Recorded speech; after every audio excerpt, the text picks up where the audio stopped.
नमस्कार बच्चों। Previous lecture में हमने यूनिट 2 तक कंप्लीट की थी। नेक्स्ट हमारी 13.2 exercise using laws of exponents simplify and write the answer in exponential form. अब इनको क्या करना है, हमें सोल्व करना है पिछले लेक्चर की तरह ही। जैसे फर्स्ट क्वेश्चन दे रखा है 5 की power 2 multiply by 5 raise to power 3 multiply by 5 raise to power 8। ठीक है, सोल्व करेंगे इसको। 5 raise to power 2 multiply by 5 raise to power 3 multiply by 5 raise to power 8। ठीक है, अब सबसे पहले क्या देखेंगे हम, ये तीनों प्रोडक्ट क्या हो रहे हैं हमारे, मल्टीप्लाई में हो रहे हैं। अब मल्टीप्लाई में भी हो रहे हैं, इनका बेस जो है सबका सेम है, यानी 5 है तीनों। ठीक है, अब अगर बेस सेम है और मल्टीप्लाई हो रहे हैं तो इनकी पावर क्या होगी, ऐड हो जाएंगी। ठीक है, तो पावर ऐड कैसे होंगी, 5 raise to power 2 plus 3 plus 8। ठीक है, is equal to 5 raise to power 8 plus 2 10 plus 3 13। 5 raise to power 13 क्या होगा, हमारा आंसर हो गया। फिर नेक्स्ट है 7 raise to power 17 divide by 7 raise to power 9।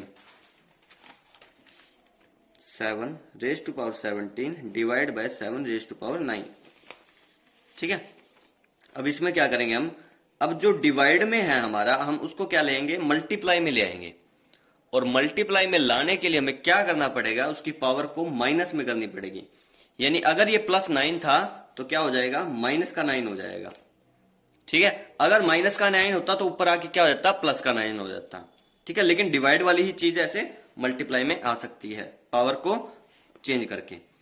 फिर क्या होगा, बेस हमारा सेम हो गया और मल्टीप्लाई में है, तो 7 रेज टू पावर 17 माइनस 9। ठीक है, अब 17 माइनस 9 कितना हो गया हमारा, 8 हो गया। 7 रेज टू पावर 8। ठीक है, ये हो गया हमारा आंसर।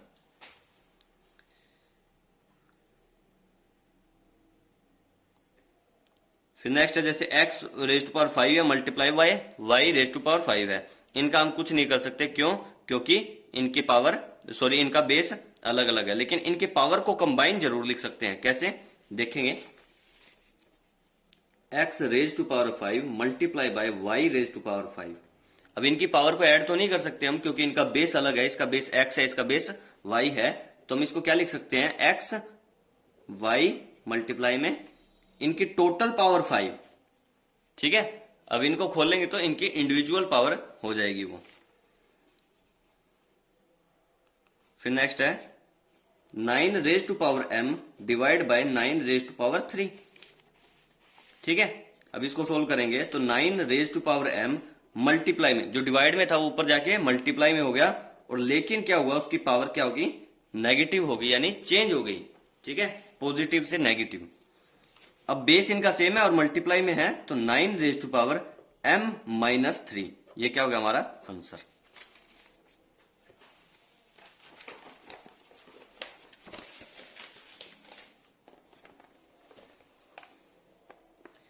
सेम क्वेश्चन ये भी इसी तरीके के हमारे, इनको भी सोल्व करेंगे। जैसे फर्स्ट क्वेश्चन है 2 raise to power 5 multiply by 3 raise to power 2 multiply 8 divide by 16 multiply by 3। ठीक है, सबसे पहले 8 को 16 से कट कर देते हैं, 8 2 जा 16 हो गया। ठीक है, तो क्या बना हमारा, 2 रेज टू पावर 5 मल्टीप्लाई में 3 raise to power 2 divide by 2 multiply by 3। अब ये 2 और 3 इनकी पावर क्या हमारी सिंगल है, यानी 1 है, तो 2 raise to power 5 multiply 3 raise to power 2। अब 2 और 3 है, अब 2 है जो ऊपर जाके, अब डिवाइड में है तो ऊपर जाके क्या होगा, 2 रेज टू पावर माइनस 1। 3 है ऊपर जाके क्या होगा, 3 raise to power minus 1 plus 1 थी नीचे पावर, ऊपर जाके क्या हो गया, माइनस 1 हो गया। अब बेस किनका सेम है, उनकी पावर ऐड कर देंगे, बाकी को अलग रख देंगे। अब 2 वाली क्या होगी, पावर ऐड हो जाएगी, यानी 2 की पावर 5 और 2 की पावर माइनस 1, तो क्या हो गया, ये 2 की पावर 5 माइनस 1 मल्टीप्लाई में 3 की पावर 2 है और ये है माइनस 1, तो ये हो गया। ठीक है, अब 5 माइनस 1 क्या होता है हमारा 4, 2 की पावर 4। अब 2 माइनस 1 क्या होता है हमारा 1, यानी 3। ये हो गया हमारा आंसर। ठीक है, सारे क्वेश्चन सेम इसी तरीके के हैं।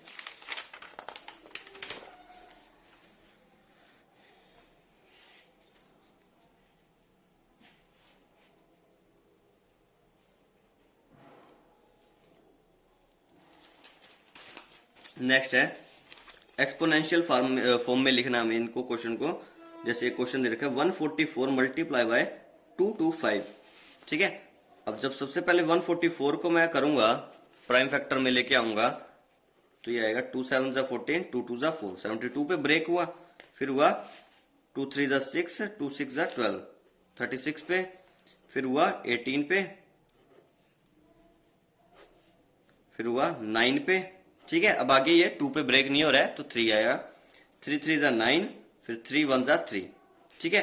तो इसके प्राइम फैक्टर यानी इसको मैं क्या लिख सकता हूं 2 मल्टीप्लाई बाय 2, कितने टाइम्स है 1 2 3 4,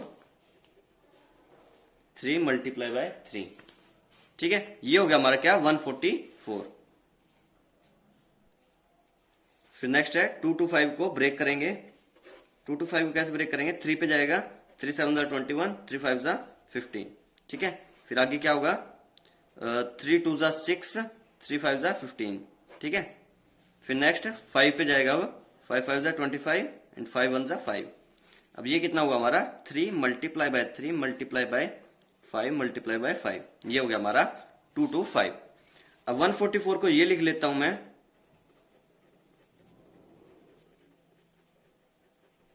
ठीक है। फिर मल्टीप्लाई बाय 2 2 5 को ये लिख लेता हूं ब्रेक करके, ठीक है। अब ये 2 है, ठीक है, सेम है, इनकी पावर को ऐड कर सकते हैं 1 2 3 4, ठीक है। 2 रेस्ट पावर 4 हो गया मल्टीप्लाई में, 3 रेस्ट पावर कितना हो गया 2, फिर मल्टीप्लाई में ये हो गया 3 rest power 2 and 5 rest power 2, ठीक है। अब 3 की पावर भी सेम है तो 2 rest power 4, 3 rest power 4 multiply by 5 rest power 2, ये क्या हो गया हमारा आंसर।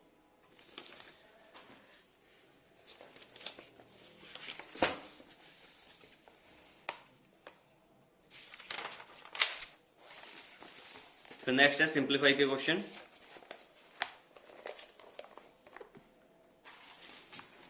इसमें भी सेम ही मेथड है, बिल्कुल चेंज कुछ भी नहीं हो रहा है इन क्वेश्चन में।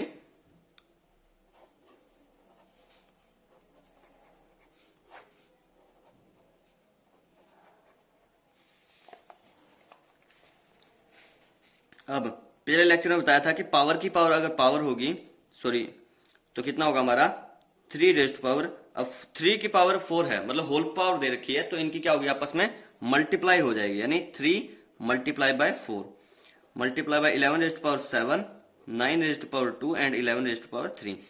अब 3 मल्टीप्लाई बाय 4 कितना होता है हमारा 12, 3 रेस्ट पावर कितना हो गया हमारा 12 हो गया, ठीक है। इंटू में 11 रेस्ट पावर 7 हो गया, डिवाइड बाय, अब 9 को मैं क्या लिख सकता हूं 3 मल्टीप्लाई बाय 3 लिख सकता हूं, इसकी कंप्लीट पावर कितने कर दूंगा 2 कर दूंगा, इंटू में 11 रेस्ट पावर 3। अब 3 इनकी पावर क्या होगी 1 है और 1 है कितना हो गया ऐड हो जाएगी, तो ऊपर हुआ 3 rest power 12 multiply by 11 rest power 7। अब 1 1 कितना हो गया हमारा 2, यानी 3 की पावर 2 उसकी होल पावर 2 इंटू में 11 रेस्ट पावर 3।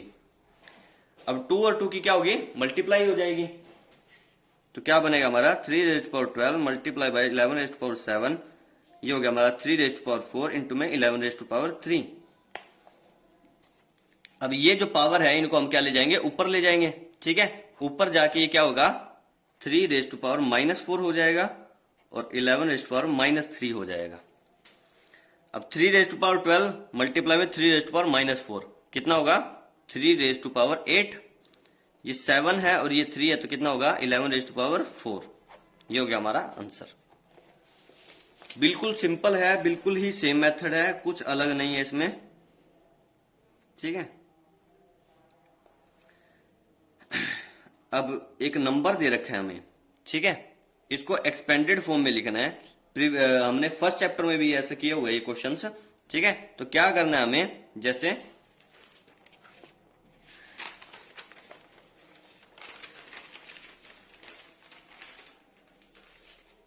डिजिट काउंट करने हैं और उसके हिसाब से लिख देना है उनको।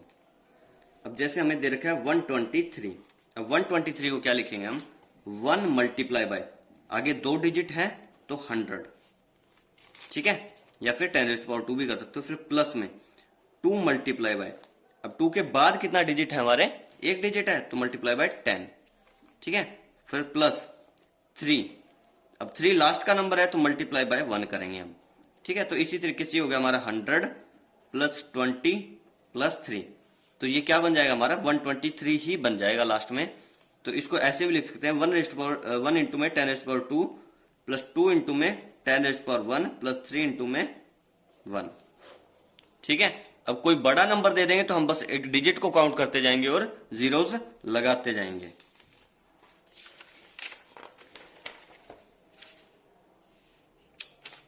कुछ नहीं करना, इनमें बस पावर्स को ऐड करना है। सेम क्वेश्चन है। अब क्या हो गया, अब इन क्वेश्चन का रिवर्स हो गया। पहले क्या था, नंबर को एक्सपेंडेड फॉर्म में करना था, अब एक्सपेंडेड फॉर्म को नंबर में कन्वर्ट करना है, ठीक है। कैसे करेंगे, अब जैसे 3 इंटू में 10⁻5 दे रखा है तो 3 लिख देंगे और आगे 5 डिजिट ब्लैंक छोड़ेंगे। फिर 2 इंटू में 10⁻4 है तो जस्ट उसके बाद आएगा 2, क्योंकि 5 और 4 के बीच में कोई गैप नहीं है, ठीक है। फिर 3 दे रखा है इंटू में, हाँ 1 इंटू में 10⁻3 यानी फिर आएगा 1, फिर आएगा 0 इंटू में 10⁻2, तब क्या आएगा हमारा 0 आएगा। एक नंबर करके देखते हैं हम, जैसे 5th वाला करते हैं 8 इंटू में 10⁻5 प्लस 4 इंटू में 10⁻2 प्लस 2 इंटू में 10⁻1, ठीक है। अब 10⁻5 दे रखा है हमें, ठीक है, साथ में दे रखा है 8, तो क्या होगा हमारा, सबसे पहले 1 2 3 4 5 6 डिजिट का नंबर होगा जहां पे सबसे पहले 8 आएगा, बाकी 10⁻5 दे रखा है तो 1 2 3 4 5 क्या होना चाहिए हमारा, स्पेस होना चाहिए, ठीक है। अब 10⁻5 के बाद 10⁻4 वाला नंबर आना चाहिए, लेकिन यहाँ पे नहीं दिया हुआ, यानी वो 0 है तो यहाँ आएगा 0। अब 10⁻3 आना चाहिए उसके बाद, वो भी नहीं दे रखा तो वो भी क्या होगा 0। अब ये क्या है 10⁻2 पावर वाला है, ठीक है। अब यहां क्या दे रखा है 4 मल्टीप्लाई में दे रखा है तो यहां आएगा 4, ठीक है। फिर उसके बाद क्या आएगा 10⁻1 वाला, तो क्या आएगा यहाँ पे 2, ठीक है। फिर आगे क्या कुछ नहीं दे रखा तो क्या आएगा हमारा 0, ठीक है। तो ये क्या हो गया हमारा नंबर 800420।